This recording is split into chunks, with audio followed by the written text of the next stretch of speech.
Chapter 18. The little prince crossed the desert and encountered only one flower. A flower with 3 petals. A flower of no consequence. "Good morning," said the little prince. "Good morning," said the flower. "Where are the people?" the little prince inquired politely. The flower had one day seen a caravan passing. "People? There are 6 or 7 of them, I believe, in existence. I caught sight of them years ago, but you never know where to find them. The wind blows them away. They have no roots, which hampers them a good deal." "Goodbye," said the little prince. "Goodbye," said the flower. Chapter 19. The little prince climbed a high mountain. The only mountains he had ever known were the 3 volcanoes, which came up to his knee. And he used the extinct volcano as a footstool. "From a mountain as high as this one," he said to himself, "I'll get a view of the whole planet and all the people on it." But he saw nothing but rocky peaks as sharp as needles. "Hello," he said, just in case. "Hello, hello, hello," the echo answered. "Who are you?" asked the little prince. "Who are you? Who are you? Who are you?" the echo answered. "Let's be friends. I'm lonely," he said. "I'm lonely, I'm lonely, I'm lonely," the echo answered. "What a peculiar planet," he thought. "It's all dry and sharp and hard. And people here have no imagination. They repeat whatever you say to them.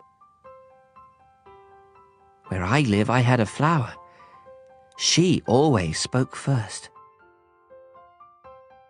Chapter 20. But it so happened that the little prince, having walked a long time through sand and rocks and snow, finally discovered a road. And all roads go to where there are people. "Good morning," he said. It was a blossoming rose garden. "Good morning," said the roses. The little prince gazed at them. All of them looked like his flower. "Who are you?" he asked, astounded. "We're roses," the roses said. "Ah," said the little prince. And he felt very unhappy. His flower had told him she was the only one of her kind in the whole universe. And here were 5,000 of them, all just alike, in just one garden. "She would be very annoyed," he said to himself, "if she saw this. She would cough terribly and pretend to be dying to avoid being laughed at. And I'd have to pretend to be nursing her. Otherwise, she'd really let herself die in order to humiliate me." And then he said to himself, "I thought I was rich because I had just one flower, and all I own is an ordinary rose. That and my 3 volcanoes, which come up to my knee, one of which may be permanently extinct. It doesn't make me much of a prince." And he lay down in the grass and wept. Chapter 21. It was then that the fox appeared. "Good morning," said the fox. "Good morning," the little prince answered politely, though when he turned around he saw nothing. "I'm here," the voice said, "under the apple tree." "Who are you?" the little prince asked. "You're very pretty." "I'm a fox," the fox said. "Come and play with me," the little prince proposed. "I'm feeling so sad." "I can't play with you," the fox said. "I'm not tamed."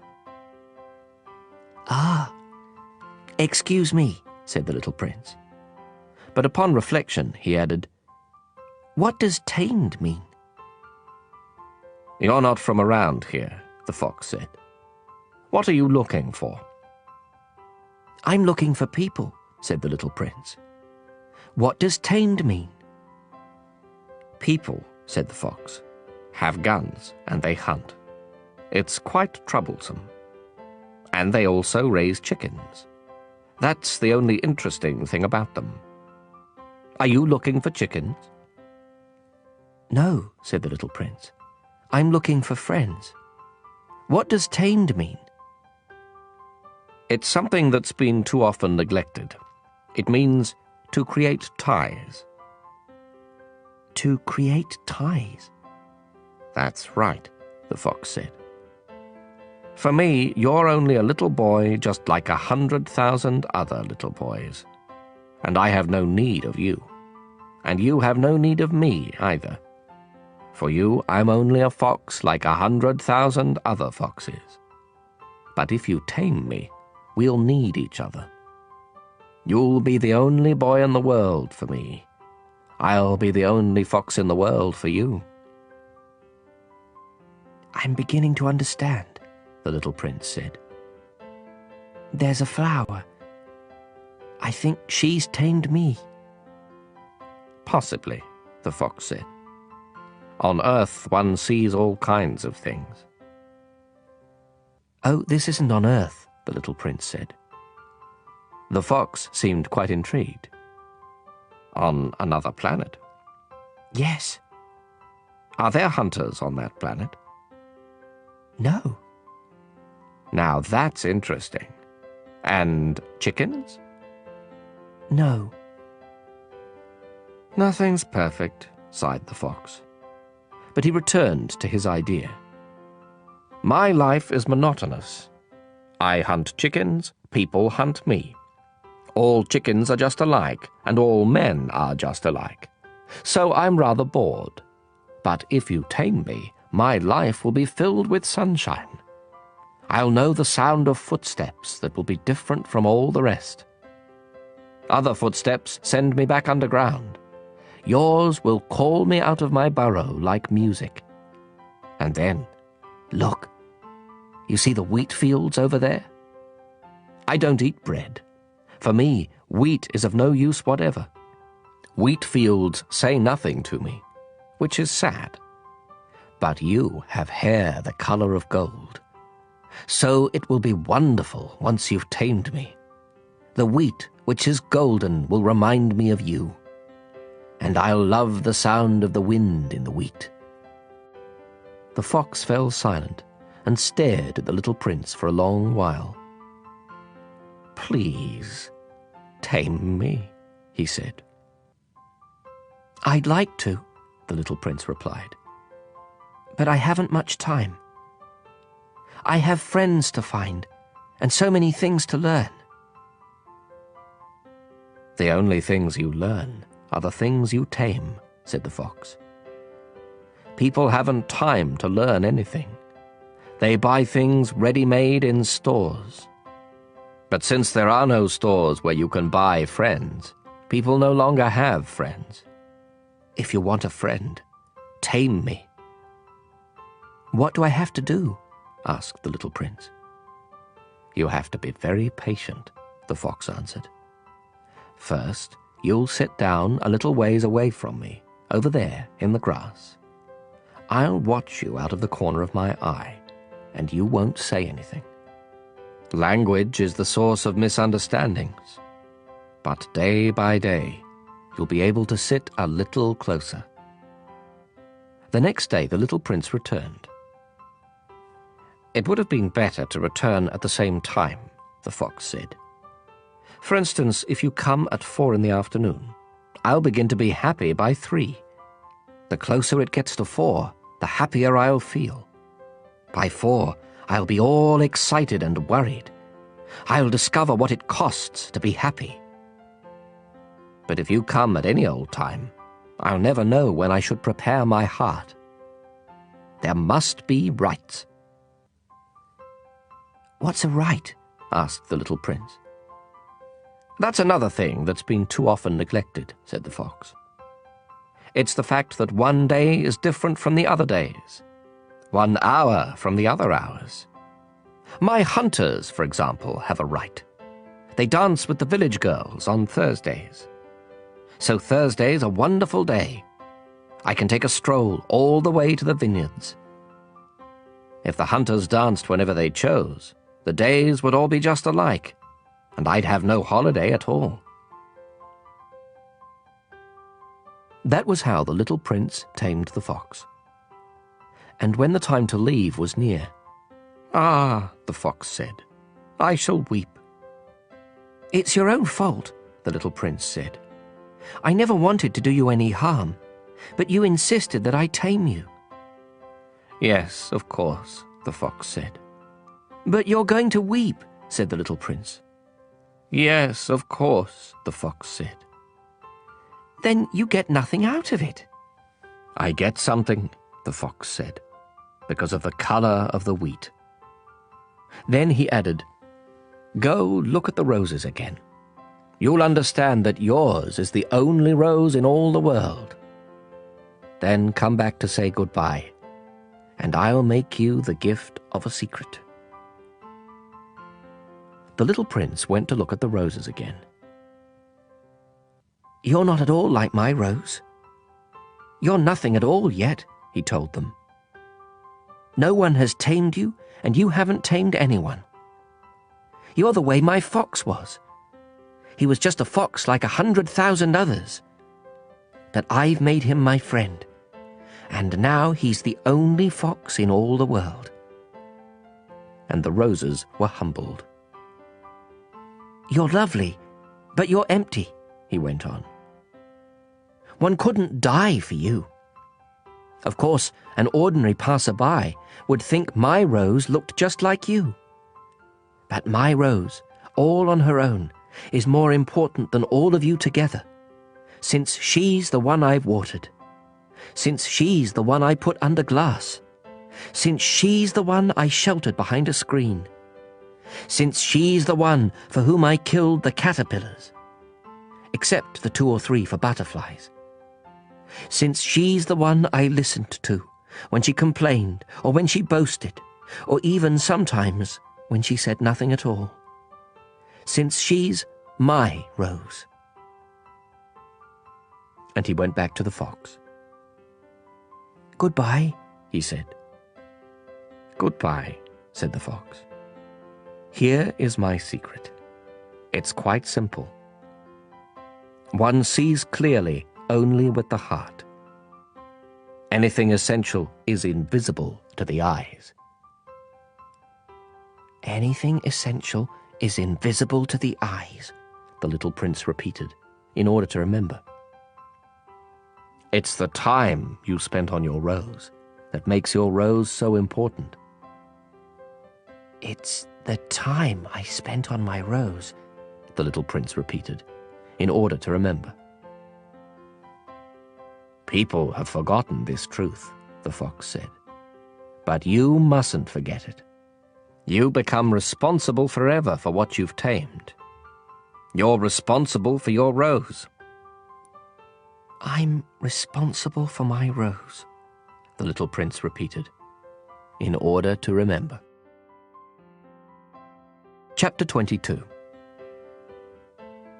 "Good morning," said the little prince. "Good morning," said the railway switchman. "What is it that you do here?" asked the little prince. "I sort the travellers into bundles of 1,000, the switchman said. "I dispatch the trains that carry them, sometimes to the right, sometimes to the left." And a brightly lit express train, roaring like thunder, shook the switchman's cabin. "What a hurry they're in," said the little prince. "What are they looking for?" "Not even the engineer on the locomotive knows," the switchman said. And another brightly lit express train thundered by in the opposite direction. "Are they coming back already?" asked the little prince. "It's not the same ones," the switchman said. "It's an exchange." "They weren't satisfied where they were?" asked the little prince. "No one is ever satisfied where he is," the switchman said. And a third brightly lit express train thundered past. Are they chasing the first travellers? Asked the little prince. They're not chasing anything, the switchman said.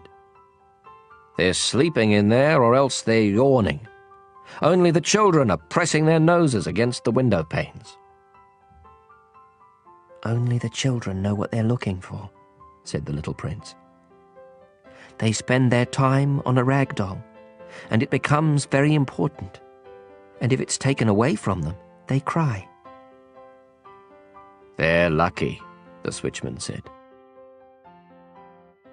Chapter 23. Good morning, said the little prince. Good morning, said the sales clerk. This was a sales clerk who sold pills invented to quench thirst. Swallow one a week, and you no longer feel any need to drink. Why do you sell these pills? They save so much time, the sales clerk said. Experts have calculated that you can save 53 minutes a week. And what do you do with those 53 minutes? Whatever you like. If I had 53 minutes to spend as I liked, the little prince said to himself, I'd walk very slowly towards a water fountain. Chapter 24. It was now the 8th day since my crash landing in the desert, and I'd listened to the story about the sales clerk as I was drinking the last drop of my water supply. Ah, I said to the little prince, your memories are very pleasant, but I haven't yet repaired my plane. I have nothing left to drink, and I too would be glad to walk very slowly toward a water fountain. My friend the fox told me. Little fellow, this has nothing to do with the fox. Why? Because we're going to die of thirst. The little prince didn't follow my reasoning and answered me, It's good to have had a friend, even if you're going to die. Myself, I'm very glad to have had a fox for a friend. He doesn't realize the danger, I said to myself. He's never hungry or thirsty. A little sunlight is enough for him. But the little prince looked at me and answered my thought. I'm thirsty too. Let's find a well. I made an exasperated gesture. It is absurd looking for a well at random in the vastness of the desert. But even so, we started walking. When we had walked for several hours in silence, night fell and stars began to appear. I noticed them as in a dream, being somewhat feverish on account of my thirst. The little prince's words danced in my memory. So you're thirsty too? I asked. But he didn't answer my question. He merely said to me, Water can also be good for the heart. I didn't understand his answer, but I said nothing. I knew by this time that it was no use questioning him. He was tired. He sat down. I sat down next to him. And after a silence, he spoke again. The stars are beautiful because of a flower you don't see. I answered, Yes, of course. And without speaking another word, I stared at the ridges of sand in the moonlight. The desert is beautiful, the little prince added. And it was true. I've always loved the desert. You sit down on a sand dune, you see nothing, you hear nothing. And yet something shines, something sings in that silence. What makes the desert beautiful, the little prince said, is that it hides a well somewhere. I was surprised by suddenly understanding that mysterious radiance of the sands. When I was a little boy, I lived in an old house, and there was a legend that a treasure was buried in it somewhere. Of course, no one was ever able to find the treasure. Perhaps no one even searched. But it cast a spell over that whole house. My house hid a secret in the depths of its heart. Yes, I said to the little prince. Whether it's a house or the stars or the desert, what makes them beautiful is invisible. I'm glad, he said. You agree with my fox. As the little prince was falling asleep, I picked him up in my arms and started walking again.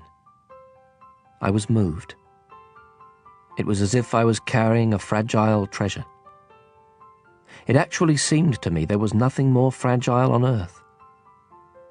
By the light of the moon, I gazed at that pale forehead, those closed eyes, those locks of hair trembling in the wind, and I said to myself, what I'm looking at is only a shell. What's most important is invisible. As his lips parted in a half-smile, I said to myself again, what moves me so deeply about this sleeping little prince is his loyalty to a flower, the image of a rose shining within him, like the flame within a lamp, even when he's asleep. And I realized he was even more fragile than I had thought. Lamps must be protected. A gust of wind can blow them out. And walking on like that, I found the well at daybreak. Chapter 25. The little prince said, People start out in express trains, but they no longer know what they're looking for. Then they get all excited and rush around in circles. And he added, It's not worth the trouble. The well we had come to was not at all like the wells of the Sahara. The wells of the Sahara are no more than holes dug in the sand. This one looked more like a village well, but there was no village here, and I thought I was dreaming. It's strange, I said to the little prince. Everything is ready, the pulley, the bucket, and the rope. He laughed, grasped the rope, and set the pulley working. And the pulley groaned the way an old weather vane groans when the wind has been asleep a long time. Hear that? Said the little prince. We've awakened this well, and it's singing. I didn't want him to tire himself out. Let me do that, I said to him. It's too heavy for you. Slowly I hoisted the bucket to the edge of the well. I set it down with great care. The song of the pulley continued in my ears, and I saw the sun glisten on the still trembling water. I'm thirsty for that water, said the little prince. Let me drink some. And I understood what he'd been looking for. I raised the bucket to his lips. He drank, eyes closed. It was as sweet as a feast. That water was more than merely a drink. It was born of our walk beneath the stars, of the song of the pulley, of the effort of my arms. It did the heart good, like a present. When I was a little boy, the Christmas tree lights, the music of midnight mass, the tenderness of people's smiles, made up in the same way the whole radiance of the Christmas present I received. People where you live, the little prince said, grow 5,000 roses in one garden, yet they don't find what they're looking for. They don't find it, I answered. And yet what they're looking for could be found in a single rose or a little water. Of course, I answered. And the little prince added, But eyes are blind. You have to look with the heart. I had drunk the water. I could breathe easy now. The sand at daybreak is honey-colored, and that color was making me happy too. Why then did I also feel so sad? You must keep your promise, said the little prince, sitting up again beside me. What promise? You know, a muzzle for my sheep. I'm responsible for this flower. I took my drawings out of my pocket. The little prince glanced at them and laughed as he said, Your baobabs look more like cabbages. "Oh." I had been so proud of the baobabs. Your fox, his ears, look more like horns. And they're too long. And he laughed again. "You're being unfair, my little prince," I said. "I never knew how to draw anything but boas from the inside and boas from the outside." Oh, that'll be all right, he said. Children understand. So then I drew a muzzle, and with a heavy heart I handed it to him. "You've made plans I don't know about." But he didn't answer. He said, You know, I fall to earth. Tomorrow will be the first anniversary. Then, after a silence, he continued, I landed very near here. and he blushed. And once again, without understanding why, I felt a strange grief. However, a question occurred to me. Then it wasn't by accident that on the morning I met you 8 days ago, you were walking that way, all alone, 1,000 miles from any inhabited region. Were you returning to the place where you fell to earth? The little prince blushed again, and I added hesitantly, perhaps on account of the anniversary? The little prince blushed once more. He never answered questions, but when someone blushes, doesn't that mean yes? "Ah," I said to the little prince. "I'm afraid." But he answered, You must get to work now. You must get back to your engine. I'll wait here. Come back tomorrow night. But I wasn't reassured. I remembered the fox. You risk tears if you let yourself be tamed. Chapter 26. Beside the well, there was a ruin, an old stone wall. When I came back from my work the next evening, I caught sight of my little prince from a distance. He was sitting on top of the wall, legs dangling, and I heard him talking. Don't you remember? He was saying. This isn't exactly the place. Another voice must have answered him then, for he replied, Oh yes, it's the right day, but this isn't the place. I continued walking toward the wall. I still could neither see nor hear anyone, yet the prince answered again. Of course. You'll see where my tracks begin on the sand. Just wait for me there. I'll be there tonight. I was 20 yards from the wall and still saw no one. Then the little prince said, after a silence, Your poison is good? You're sure it won't make me suffer long? I stopped short, my heart pounding, but I still didn't understand. Now go away, the little prince said. I want to get down from here. Then I looked down toward the foot of the wall and gave a great start. There, coiled in front of the little prince, was one of those yellow snakes that can kill you in 30 seconds. As I dug into my pocket for my revolver, I stepped back. But at the noise I made, the snake flowed over the sand like a trickling fountain, and without even hurrying, slipped away between the stones with a faint metallic sound.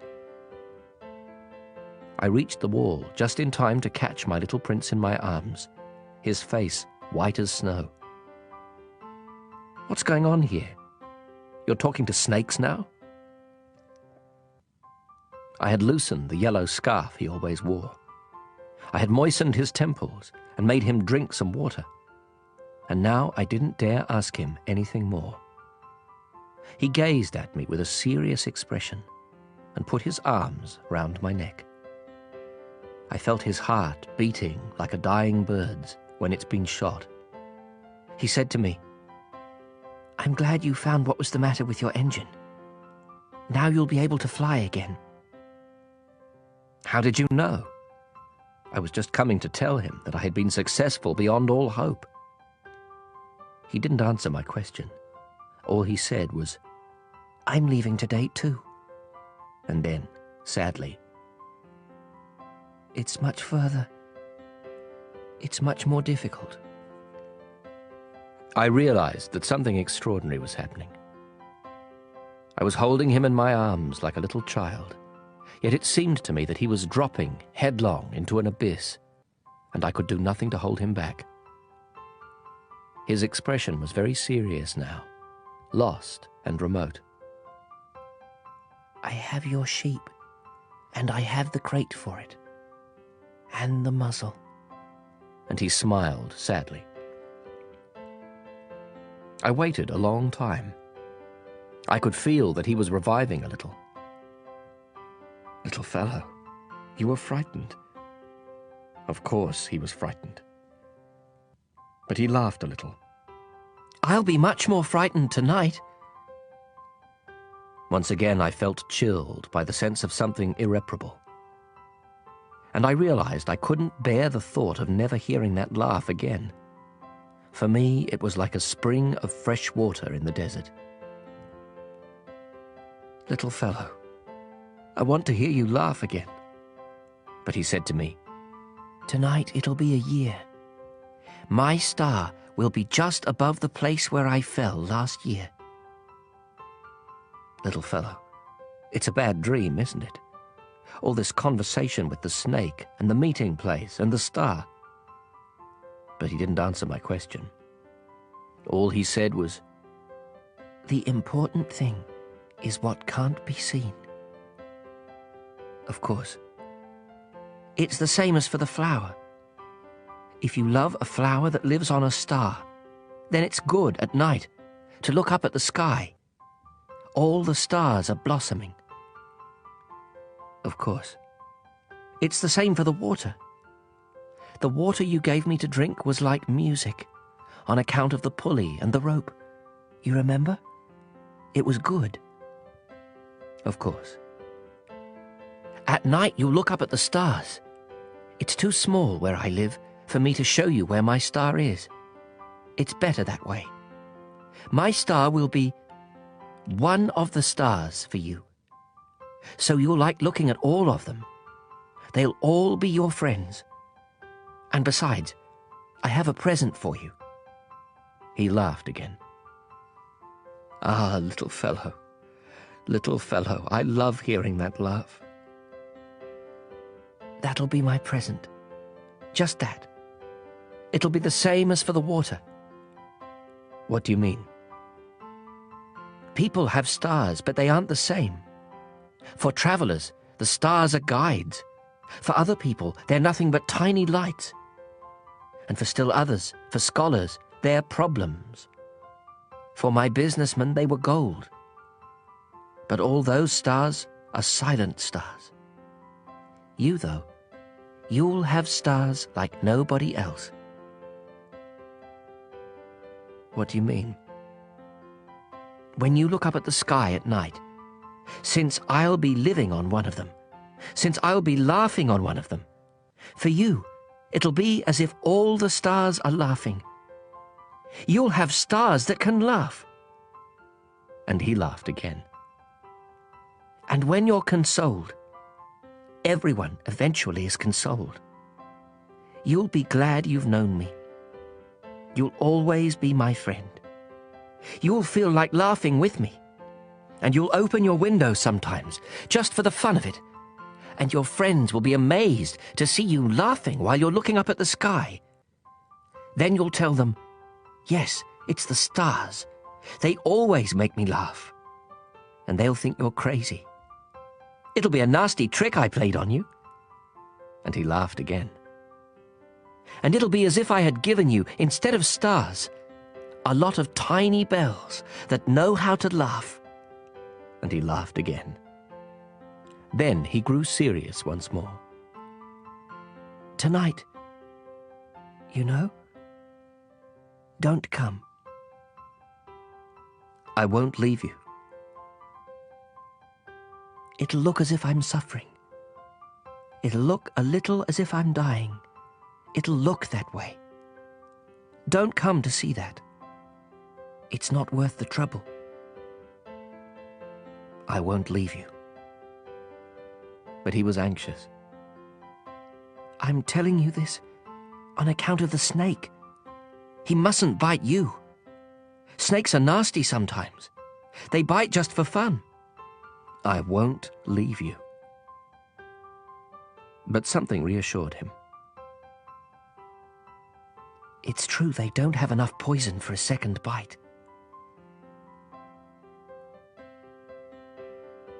That night I didn't see him leave. He got away without making a sound. When I managed to catch up with him, he was walking fast, with determination. All he said was, "Ah, you're here." And he took my hand. But he was still anxious. You were wrong to come. You'll suffer. I'll look as if I'm dead, and that won't be true. I said nothing.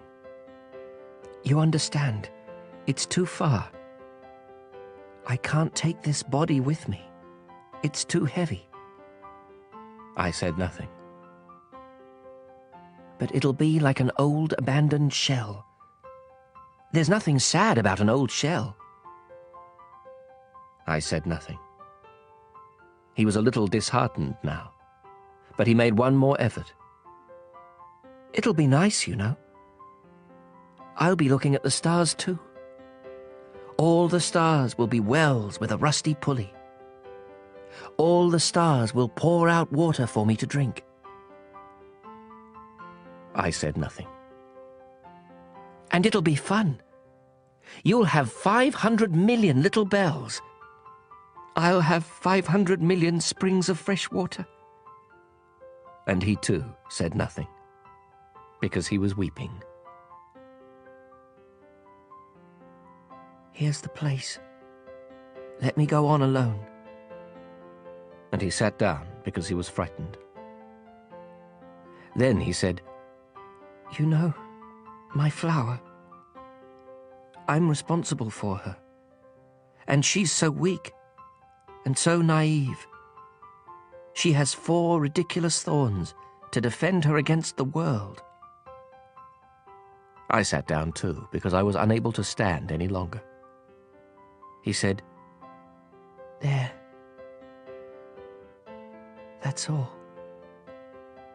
He hesitated a little longer, then he stood up. He took a step. I couldn't move. There was nothing but a yellow flash close to his ankle. He remained motionless for an instant. He didn't cry out. He fell gently, the way a tree falls. There wasn't even a sound because of the sand. Chapter 27. And now, of course, it's been 6 years already. I've never told this story before. The friends who saw me again were very glad to see me alive. I was sad, but I told them, it's fatigue. Now I'm somewhat consoled. That is, not entirely. But I know he did get back to his planet, because at daybreak I didn't find his body. It wasn't such a heavy body. And at night I love listening to the stars. It's like 500 million little bells. But something extraordinary has happened. When I drew that muzzle for the little prince, I forgot to put in the leather strap. He could never have fastened it on his sheep. And then I wonder, what's happened there on his planet? Maybe the sheep has eaten the flower. Sometimes I tell myself, of course not. The little prince puts his flower under glass, and he keeps close watch over his sheep. Then I'm happy, and all the stars laugh sweetly. Sometimes I tell myself, anyone might be distracted once in a while, and that's all it takes. One night he forgot to put her under glass, or else the sheep got out without making any noise during the night. Then the bells are all changed into tears. It's all a great mystery. For you, who love the little prince too. As for me, nothing in the universe can be the same if somewhere, no one knows where, a sheep we never saw has or has not eaten a rose. Look up at the sky. Ask yourself, has the sheep eaten the flower or not? And you'll see how everything changes. And no grown-up will ever understand how such a thing could be so important.